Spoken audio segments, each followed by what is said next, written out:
and all throughout the discussion section.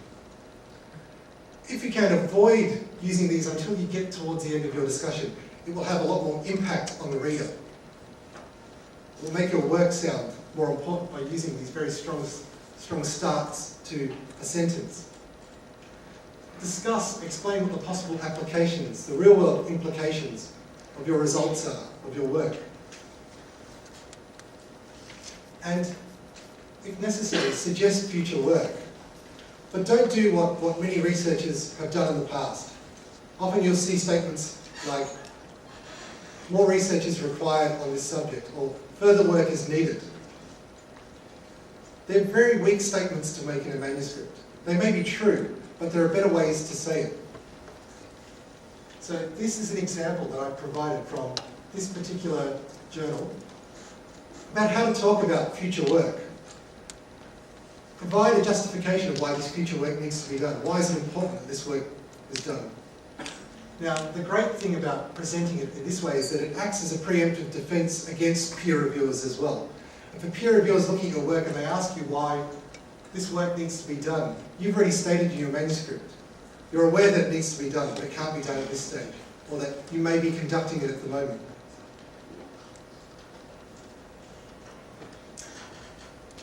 So before I move on to my last section for today, are there any questions on manuscript structure that anybody would like to ask that I've presented so far? Or maybe even from the first two sections?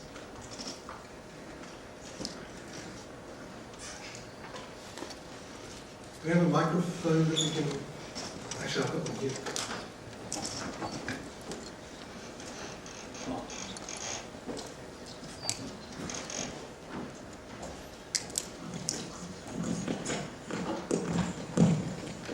Thank you for your presentation.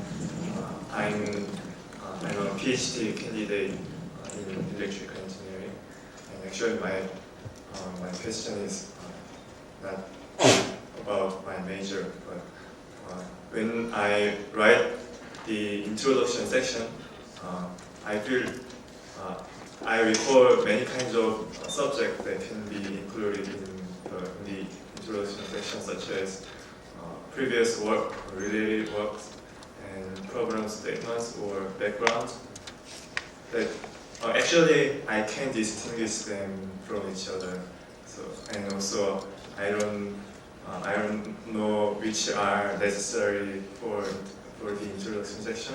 So would you tell us how to arrange them in introduction section? So how to arrange the subjects such as previous work or related works or background that can be included in the introduction section. Okay, so when you're writing an introduction section,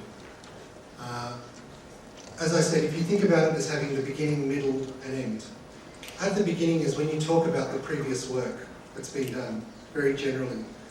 You might start on the history of a particular disease, if you're working in that area. What happened, what was occurring maybe decades ago. And so you're starting very broadly. And what you need to do is you become more specific to what's happening now. So you start talking about what's happened in the past, very broadly, and then you keep building towards the future. That's the beginning of your introduction. Okay? The next part of your introduction is providing a reason to the reader. You tell the reader why your work was important. So, what was the reason that this work needed to be done? It's a justification. Was it because there was a massive disease outbreak and we needed to find out more about the infectious agent? Is that why this work needs to be done? Is it some sort of disease that's affecting people worldwide and no one knows why? So you provide a justification to the reader. That's what comes next in the introduction. The final part of the introduction is giving the very, very specific aims of your project. So you have this background of this particular disease, let's say it's influenza. We can start with the 1918 influenza epidemic. We give the history of that. Then we talk about, the middle section will be about bird flu, because that could be the next epidemic. And that's why this work is being done, because it may affect the entire world. And the last section is where you give your very, very specific aim. So in this case, maybe you did some sort of epidemiological investigation and you wanted to try and group all the different types of viruses from across the world that cause influenza. So that's how you go about structuring an introduction. You go from broad to very specific. Okay? Thank you. So I think we'll move on to that next section now. If you do have any questions, just remember them. Oh, sorry. Okay.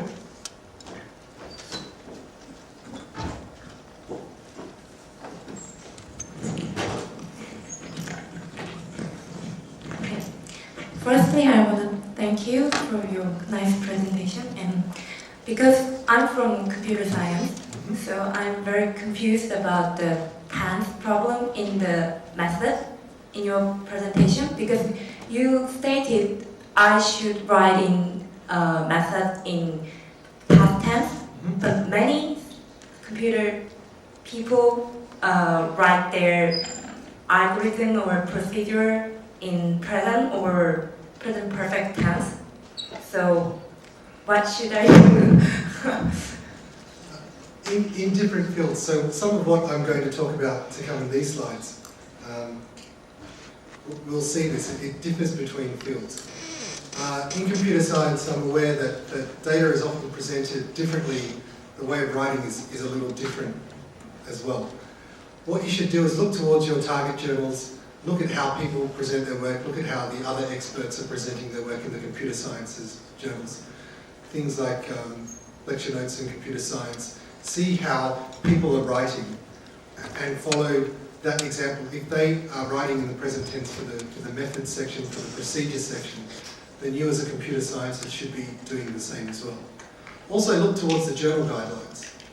Look to what your target journal is wanting. Some journals will actually want you, even in computer science, to write in the past tense.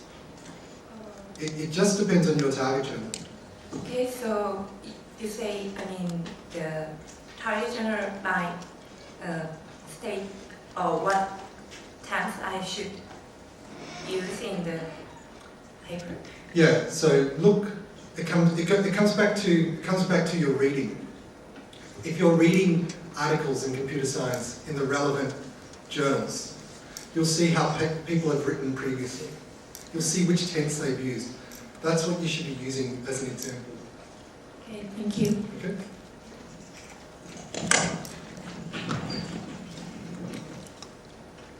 So section 4 is oh sorry, another question?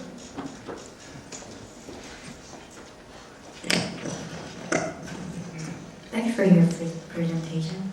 And I have a very simple question. Is there any good way to writing good figure legend?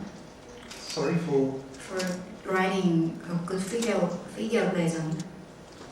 a good way for writing figure legends. Yeah. Think about a figure legend in the same way that you think about how I presented for the entire manuscript, with a beginning, a middle, and an end.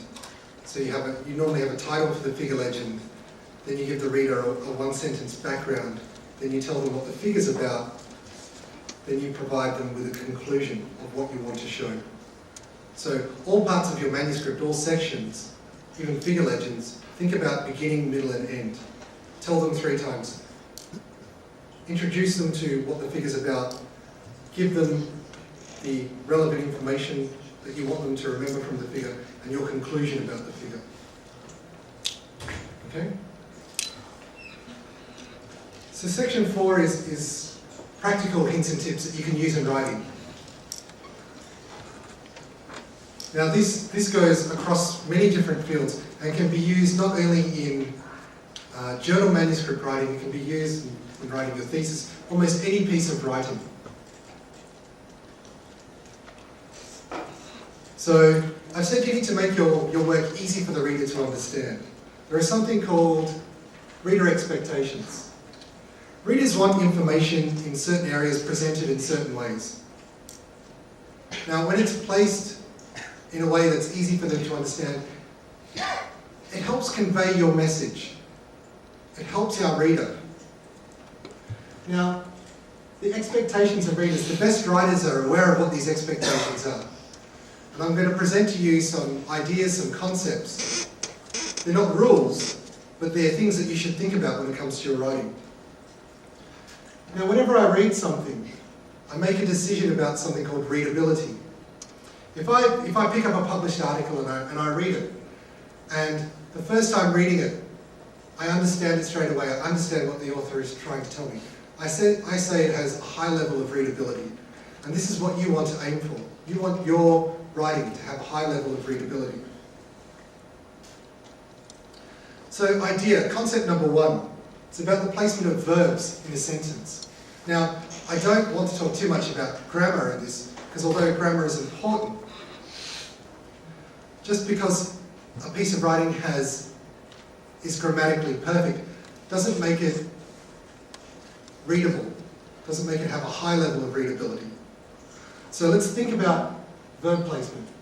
What a reader wants, especially English readers, and when you're writing in English you need to think about this. They want a verb to closely follow a subject. So if we look at this illustration, this blue line represents our sentence. We have our subject, we have our verb. Now when the subject and verb are far apart, we say that our sentence has poor readability. What we need to do is take the subject and the verb in each sentence and move them closer together, physically move them closer together. And that improves the readability. So when subject and verb are too far apart, we confuse our reader. Now I've highlighted the subject and the verb in this particular case, and we've started off here, the smallest of the URLs. By the time I've read all of this information, which is important and relevant, by the time I've got down to has been identified, there's so much information in between I've forgotten what the sentence is about. Now, we can easily fix this by moving our subject and verb closer together. So you can see this is our original example. Here, you can see I've moved subject and verb closer together. In this example, I've taken subject and verb, I've put them right next to one another. And then I've done something else here. I've switched from the passive voice to the active voice. So this takes me to concept number 2. Which is the right voice to use? Active voice or the passive voice? Now, many of you would have been taught to write in the passive voice. I was taught as an undergraduate student to write in the passive voice when writing about science. Well, publishing, the way that you communicate your science is changing now. It's changed in the past 5 to 10 years. And more journals are looking for people to use the active voice when they're writing. Now, this differs across fields. I know in many physics journals, they still prefer the passive voice, and in mathematics journals. So it will depend on your field, but definitely in life sciences, biomedical sciences, more journals are wanting now, more journal editors want you to write in the active voice. Now, if we look at the 2 examples I've provided, both of them tell us exactly the same information. One has been presented in the passive voice, one has been presented in the active voice. You'll notice straight away that the one presented in the active voice is shorter. Journal editors want shorter manuscripts, shorter articles these days.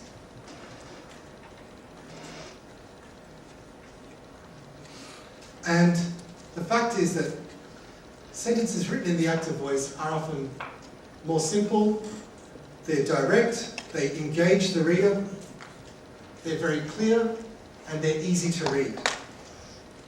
If they're easy to read, they're easy to understand. Now, you don't have to write your entire manuscript in the active voice. But where possible, you should try to. Have a look at the top journals in your field. See how the best authors are writing. I think you'll find that a lot of them now are writing in the active voice. Concept number 3, the stressed position in the sentence. So, when writing in English, readers, when they're looking at a sentence, they focus on the information at the end of a sentence. So I've highlighted, it's what we call the take-home information. Important information that we want the reader to remember. So 3 very simple sentences here describing a scene. All 3 sentences describe exactly the same scene, but the focus of the sentence changes depending on what's contained in the stress position. So the dog sat when her mistress offered a treat. What my brain remembers is the treat being offered. That's the piece of information that I remember the most. The dog sat when a treat was offered by her mistress. Now the focus is placed on the mistress. That's the information that my brain remembers. When the mistress offered her a treat, the dog sat. So now the take-home information is the sitting dog. And readers, without even thinking, they concentrate on the end of the sentence, and that's what they remember the most. They're not even aware that they're doing this most of the time. 4th idea, 4th concept to think about when you're writing. Topic position. So we have our sentence, subject and verb are close together, we've used the active voice, we've identified our stress position, our take-home information is placed at the end. The start is called the topic position, and readers expect the sentence to be a story about whoever or whatever shows up first. The topic position provides a link to old information. It provides the reader with context for new information that's coming in the future. It provides us a link between ideas and sentences. So in this paragraph, I've highlighted the topic position for each sentence. So the family went into the courtyard to see the new puppy. In this case, the family is referring back to information that's been presented previously in this piece of writing. The dog, so old information, referring back to the puppy. The dog sat when her owner offered a treat. Everyone, so again, back to old information, it refers to the family. Everyone was so excited they broke into applause. However, as the courtyard, we introduced the courtyard here at the start. As the courtyard was situated right next to my bedroom, the sound woke me from my sleep. So you can see how the topic position links back to old information. And in this particular example, you can also see that in this sentence here we have this stress position. The sound woke me from my sleep. This is the thing that the reader remembers from this last sentence. The thing presented last, the take-home information. So in our office we have lots of resource books that we go to when it comes to editing. There's a great quote in one of them. It says only 4% of readers understand a 27-word sentence the first time. So what does that tell us?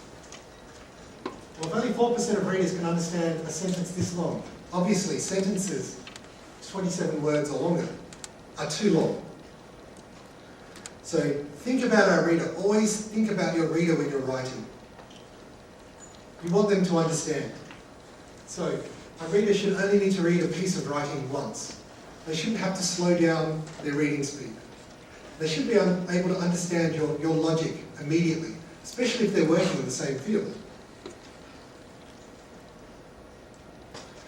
So sentence length is important. Now what we did is we looked at a number of peer-reviewed journals and identified articles that we thought were easy to read and those that were more difficult to read. What we found when we looked a bit closer is those that were easy to read, the average sentence length was around 17 words per sentence. So we always say to people, we say to researchers, when writing about your science, try and keep your sentences between 15 to 20 words. The way to do this is to only discuss one idea per sentence. One sentence, one idea. This will help you keep your sentences short. Now, it can be difficult, especially if you don't have much experience in writing in English.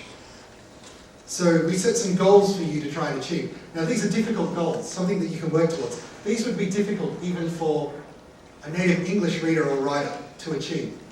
But the absolute maximum in a normal research paper, in an original article, maximum 25 to 30 words per sentence. Try not to have more than 4 30-word sentences in your entire manuscript. All things you can work towards. I've mentioned the 4 reader expectation concepts. See if you can identify them in each of your sentences as you present them, particularly in the introduction, the results, and the discussion sections of your papers. Try and match those reader expectations with the contents that you've written.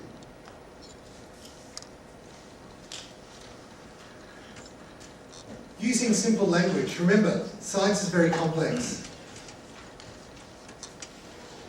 Use simple language to try and explain complicated ideas. It makes your science more relevant. It helps more people understand.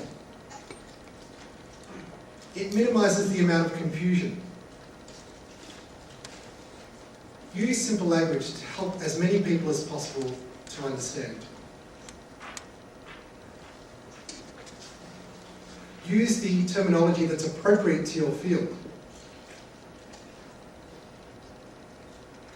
But keep the rest of your language simple.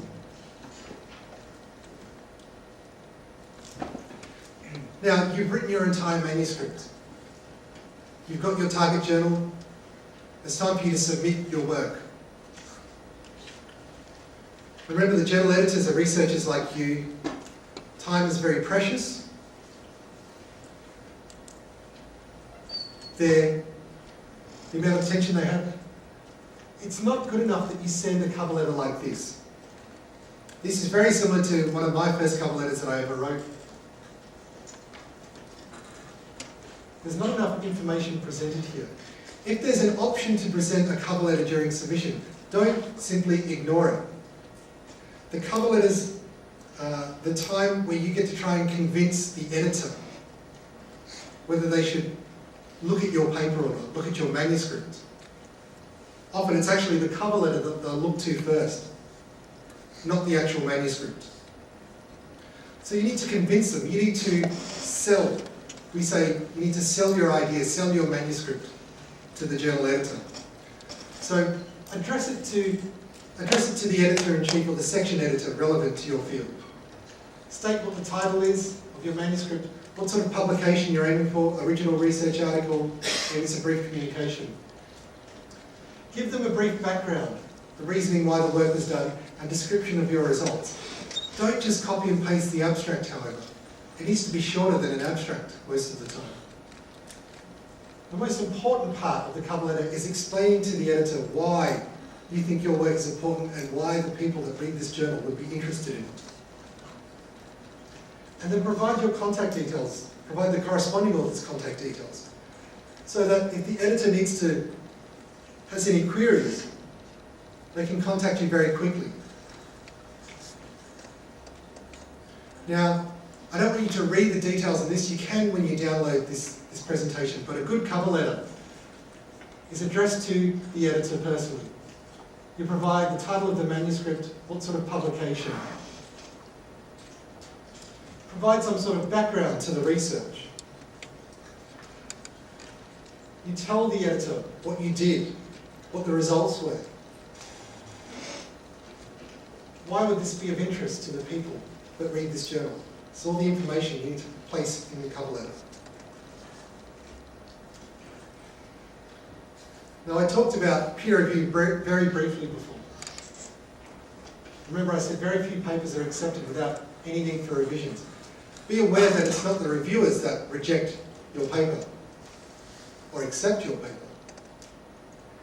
It's the journal editor's decision. The journal editor has the final decision.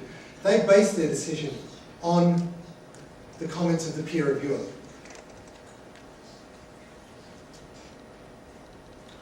So when you submit your manuscript and then you get peer review comments, you need to often revise your work in some way. You'll get both positive and negative comments. The important thing to remember, respond to all of the comments that are provided. Make it as easy as possible. When I'm peer reviewing a paper, authors have told me they've made changes, but it's not obvious to me because they haven't made it easy for me as a peer reviewer. Refer to line and page numbers.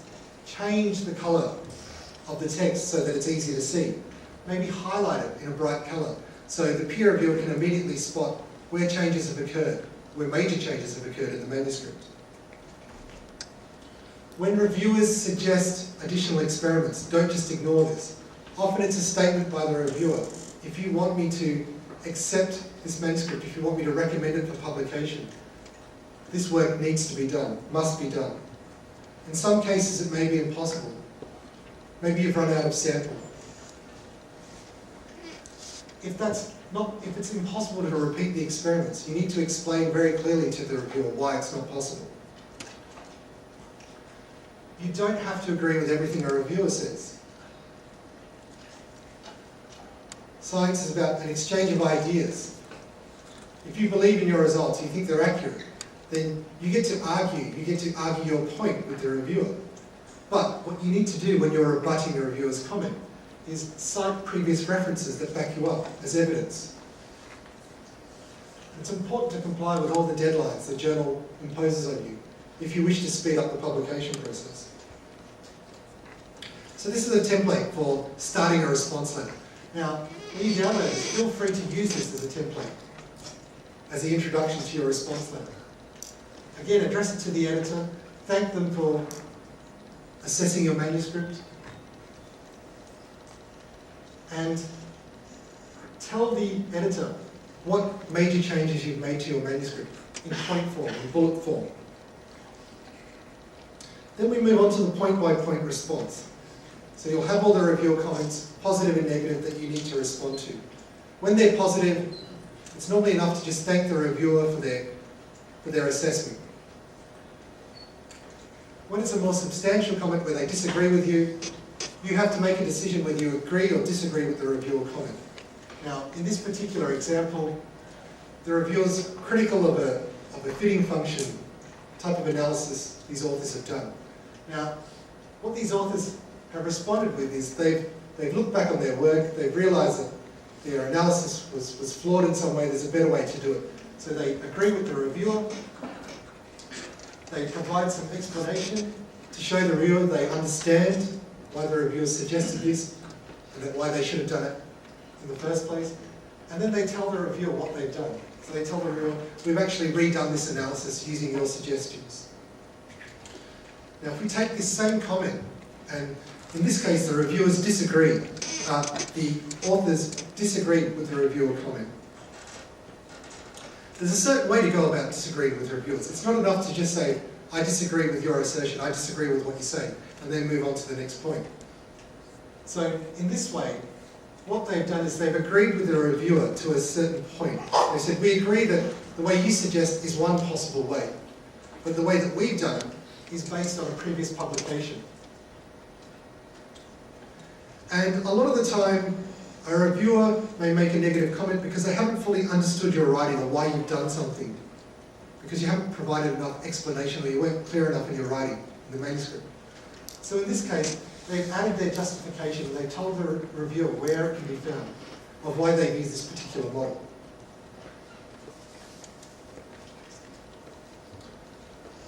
Often, reviewers can make unhelpful comments that are very general. Two of the common ones that we see every day in our office and often confuse researchers and scientists. The English in your manuscript needs improvement, or your writing is difficult to understand. The very first thing people look at is grammar. They look at grammar, they look at spelling. And they go through and they say, I've got perfect grammar, I've got perfect spelling. Why has the reviewer said this? Well, often it's not because of grammar. Their grammar may be perfect, but they haven't thought about, or they don't know about the reader expectation concepts, those 4 ideas that I talked about. They haven't followed them. So that's what makes their writing difficult to understand. They may have very long, complex sentences. They haven't used simple words. They haven't got short sentences. Long, complex sentences are difficult to understand. Non-native expressions, words that aren't commonly used in a particular field, but may be used in your particular country. There are gaps in the logic. The manuscript hasn't been organised in a way that's easy to understand. It doesn't have that beginning, middle and end structure. A common mistake, too much information. Researchers try and put as much data as possible into one manuscript. That makes it That makes your manuscript much longer, makes it more difficult to understand. So if you ever see comments like this, don't just think about grammar. Think about the reader expectation concepts that I've talked about today. Sometimes a reviewer might be asking you a question and it's not completely obvious that it's a question. So I've highlighted here, this is an actual reviewer comment that's come back from a manuscript submitted. I've highlighted the most important part of the reviewer's comment. They're actually asking a question, but there's no question mark. So the statement is, however, they didn't do bioequivalence analyses for glucose pharmacodynamics. What the reviewer is actually saying is, why didn't you do these bioequivalence analyses? That's the question that's being asked in this case. So you need to be very careful when looking at reviewer comments. If you don't understand them, look harder. Try and understand what is the reviewer asking you. Sometimes reviewers will ask you to make changes that you don't agree with, but are only very minor. They don't change your main argument. They don't change your idea. There might be changes in headings or in slight formatting changes. These changes we often recommend to people to make. They're called cosmetic changes. They don't alter your manuscript greatly, but they do speed up the publication procedure. Remember, your aim is to get your work out there to as many people as possible, and often it's to do it as quickly as possible. Continually arguing with reviewers about very small changes results in your manuscript taking longer to be available on databases for people to download and cite. So your goal when publishing your work is to help your readers understand about your work. The idea is to write in a way that expresses your ideas and conveys them easily. It's not to impress people with language abilities, with large words, writing in a complicated way. It's very complicated, it's very common the way that native English speakers have written previous publications. They write them in a certain way that is very complicated. They use long, complex words. So a lot of the reader expectation concepts I presented today should be applied for native English speakers and writers as well. But you now have this information to use. Writing simply doesn't make you look stupid. A lot of people seem to have that idea. What it does is it increases the level of understanding. More people will be able to understand your work. Think about the people reading your work around the world. Not everyone is a native English speaker. So you're publishing in English language journals, so other people in Korea can read it. People in China, Japan, people in South America, Central America, people in Africa. These people, English isn't their first language either. So if you use long, complicated sentences, if you use very complex words, they won't be able to understand your work. If I have two manuscripts in front of me as a researcher, and I need to cite one, the one that I'll cite is the one that I understand better. The one that I'll understand better is the one that's written simply. Now, there are a lot of free online resources that you can use. Besides the special website that we've set up for today, you can download this presentation and lots of other things, cover letter templates, free templates for you to use to help you in the writing process. Springer have a great site that we use every day called Springer Exemplar. It helps you with identifying words and whether they've been used, technical words, and whether they've been used in the correct context of them. Google Scholar can also be used in the same way as Springer Exemplar. Also a great tool for just finding published articles. A resource that I use almost every day when it comes to language editing. A great resource on English grammar, structuring writing. Purdue University in the United States, the online writing lab, absolutely free and a great website to use. Another great website is one that we've developed with Springer called the Author Academy. So everything I've presented today is available for you to digest in your own time, to look at in your own time. So make the most of it. Now, I asked the question earlier, how many people struggled with identifying the best journal to select to, the most appropriate journal to submit to? Well, at Edanz we've developed a platform called Journal Advisor to help you with the publication process. And within Journal Advisor we've created a very, very special tool. It's something known as Journal Selector. This is an absolutely free tool for everyone to use. And it's extremely simple to use. In the Journal Selector widget, in this box, you can type in or you can cut and paste an abstract, keywords, sentences, and you hit the Find Matching Journals button. And you get a list of potential recommendations based on the text that you've entered here. And you can see the strength of the match based on the information that's been included in the abstract or in the sentences presented here. And you get the journal names, you get how strongly they match, and it's ordered by strength of match. You get to see impact factors if the journal has any, publishing frequency, and what sort of model, whether it's subscription only, whether it's open access. Maybe it's a hybrid, so it's a combination of the two. Now, you can revise your sample text if you want while you're there. You can filter or refine your results by impact factor. You've done your honest evaluation, evaluated the significance of your work. You realise that, actually, my work is quite important. It can go to a high impact factor journal. So maybe you filter out all the lower impact journals. Publication frequency. Maybe you need to get your results out there quicker. Publishing model. You can select or deselect whichever ones you want and refine your results as you see fit. So when you look at a particular journal, you click into a journal, you can look at the match analysis, how strongly terms have matched. You can get the most basic journal information. And what's really important is that you can see previous publications in this journal and when they've been published. Ones that are similar based on the information that you put in that initial text box.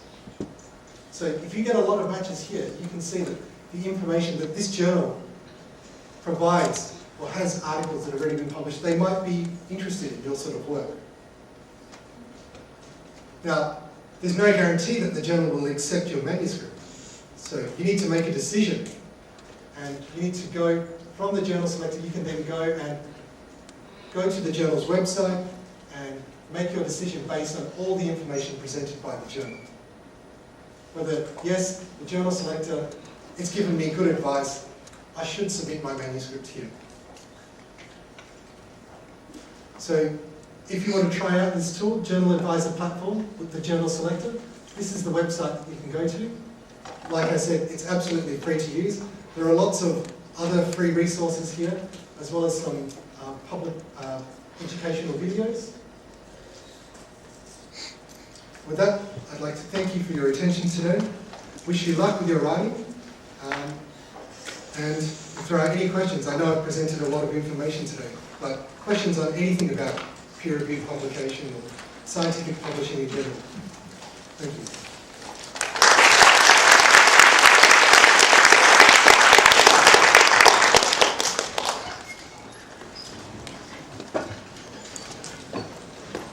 Okay, does anybody has any questions? Just keep it.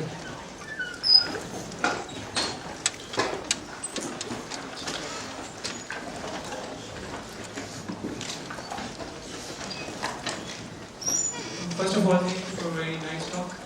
I have one simple question regarding the references.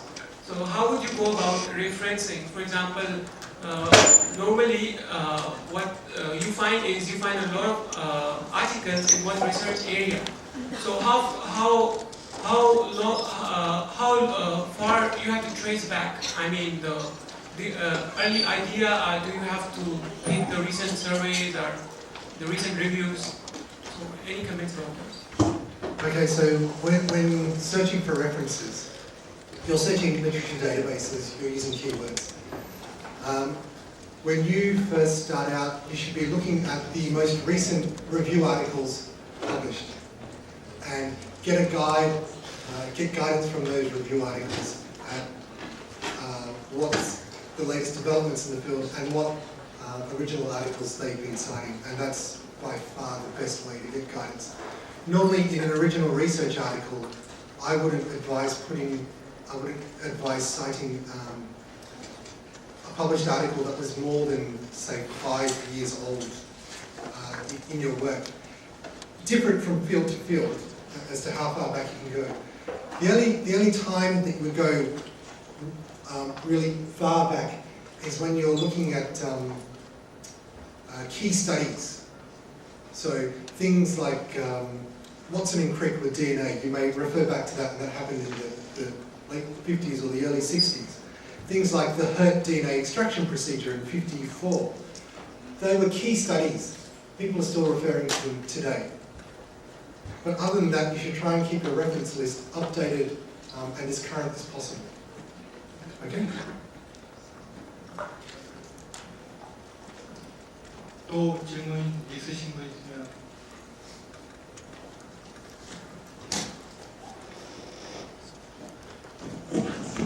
Thank you for your talk. Sometimes the journal does not respond acceptation to us. So what kind of options can you have after the rejection? Following, so you submit your manuscript, it's been rejected. Yeah. Peer review comments? If the manuscript that we submitted first is rejected, what kind of option can you have? Okay, so if you don't get peer review comments, then you need to reassess your manuscript. You need to talk with your supervisor, you need to talk with colleagues and analyze your results, analyze the way it's being presented. One thing that maybe you've aimed too high, maybe you haven't been honest in your evaluation of the significance of your work. So you need to look at the evaluation that I talked about. Look at your writing style as well. Maybe it was rejected because of writing style. If you get peer review comments, that makes it a little bit easier because you can address those comments. Even if it's rejected, sometimes you still get peer review comments. Follow up on those peer review comments. Do the experiments suggested. It is more difficult when you don't get peer review comments, I understand that, which is when you need to talk to other scientists, other people in your field and see if they can help you identify the weaknesses and the possible reasons. You might want to use the journal selector to see, to help you with journal selection and see maybe if you're targeting the right area or not. Okay, does that help? 또 질문 있으신 거 있으면.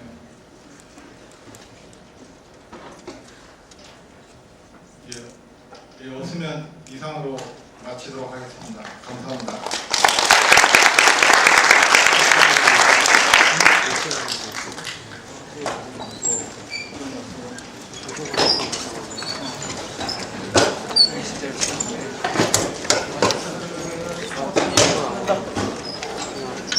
아가들을